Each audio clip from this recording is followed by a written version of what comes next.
In this video, I'm going to show you how you can easily add someone in WhatsApp group.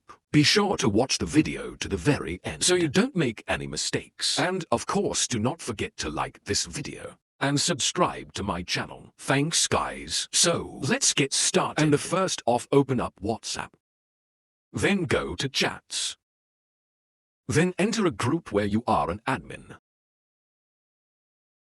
Tap right here at group's name. Scroll down until you find the list of group participants.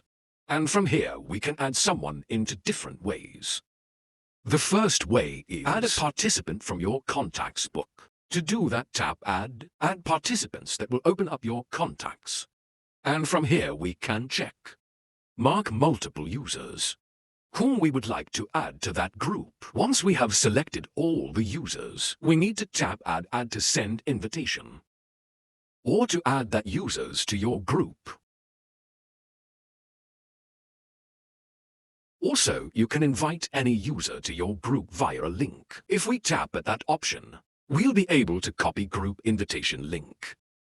And then we can go to any other messages, any social media platform. Let it be Facebook Messenger. We can open it up.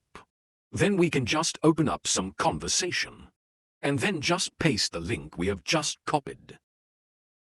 And he did send. After that, a user will be able to follow that link and join your group on WhatsApp.